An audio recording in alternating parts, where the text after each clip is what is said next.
partir du verset 5, la Bible nous dit, il leur dit encore, si l'un de vous a un ami, non, on va commencer à partir du premier verset. Amen. Luc 11, à partir du premier verset. Jésus priait un jour, en un certain lieu. Lorsqu'il eut achevé, un de ses disciples lui dit, Seigneur, Seigneur, enseigne-nous à prier comme Jean l'a enseigné à ses disciples. Il dit, montre-nous comment prier. Et le Seigneur a commencé. Et il leur dit, quand vous priez, dites, Père, que ton nom soit sanctifié, que ton règne vienne. Il leur a montré littéralement le Notre Père. Et je tiens à souligner ici que le Notre Père n'est pas juste une prière à réciter. Et bien que si tu le récites, c'est correct, ce n'est pas un péché. Mais c'est un schéma de comment prier. Et il dit, donne-nous chaque jour notre pain quotidien. Pardonne-nous nos péchés, car nous aussi, nous pardonnons à quiconque nous offense. Celle-ci résonne toujours en moi.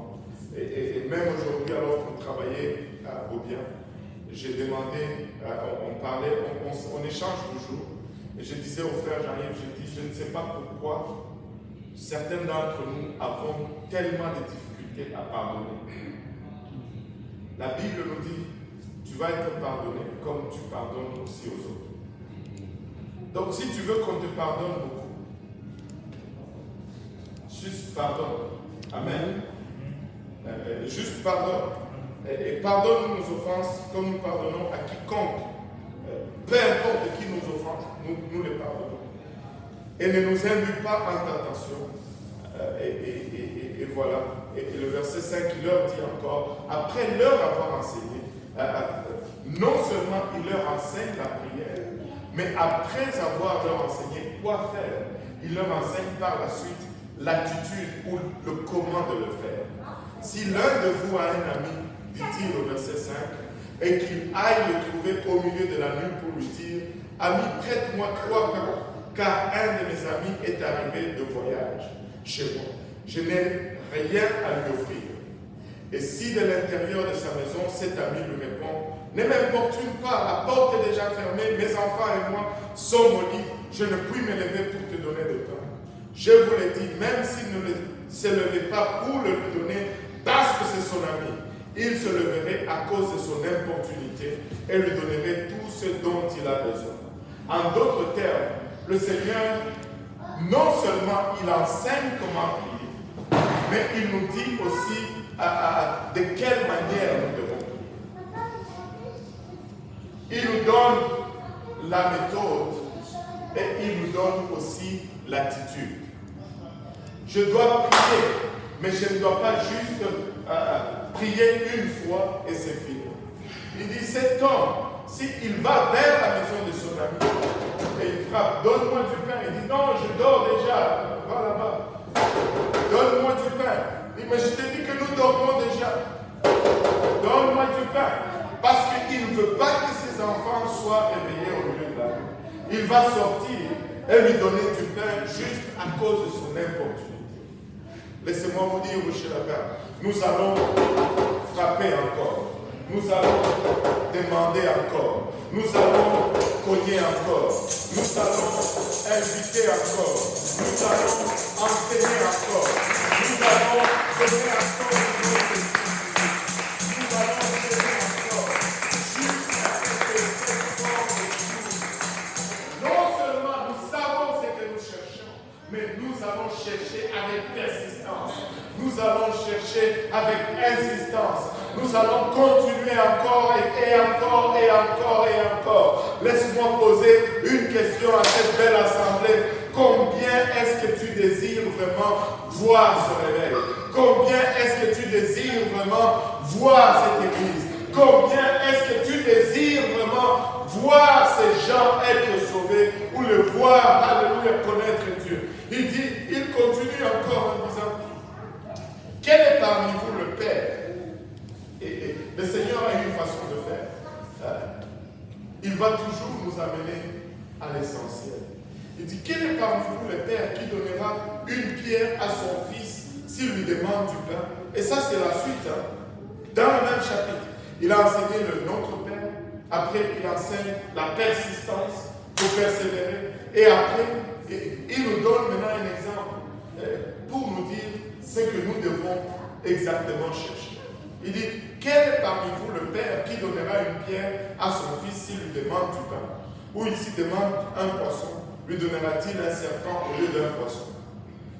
Ou s'il demande un œuf, lui donnera-t-il un scorpion? Imaginez-vous un peu, Samuel va demander à sa mère un œuf et la sœur Marie, cela lui donne un scorpion. Ça ne passe pas. Ça ne passe pas. Ça ne marche pas. Personne ne peut même s'imaginer une telle chose. Amen. Alléluia. Et le Seigneur nous dit dans le verset 13, regardez le verset 13, il nous dit, si donc, méchant comme vous l'êtes, en d'autres termes, vous n'êtes pas bon, vous n'avez même pas un bon cœur. Nous n'avons pas un bon cœur. Alors, la Bible nous dit que notre cœur est méchant et tortueux par-dessus tout. Qui peut le connaître? Amen. Qui connaît ce passage? Les gens disent, je me fiais seulement à mon cœur. Ne te fie jamais sur ton cœur. Fie-toi sur la parole de Dieu. Les cœurs est trompeur. Anyway, ce n'était pas la leçon. Revenons sur ça. Il dit ici, donc, méchant comme vous l'êtes, vous savez donner de bonnes choses à vos enfants. À combien plus forte raison le Père Céleste donnera-t-il le Saint-Esprit à ceux qui le lui demandent? En d'autres termes, Dieu s'attend que nous lui demandons le Saint-Esprit. C'est son attente. Il dit, regardez, nous devons chercher Dieu premièrement. Le Saint-Esprit, ce n'est pas un esprit à part. Quand on dit Saint-Esprit, on est en train tout simplement de mettre les deux attributs fondamentaux de Dieu ensemble. Dieu est saint et Dieu est esprit. Et si tu le cherches, et tu le désires aujourd'hui, il va venir et il va demeurer en toi. Et cela est possible. Et c'est pourquoi nous sommes ici approchés là-bas aujourd'hui. C'est pour que tous ces gens autour d'ici puissent avoir Dieu en eux. Et c'est là notre objectif. Parce que c'est la seule chose qui change la donne. C'est la seule chose qui change la donne.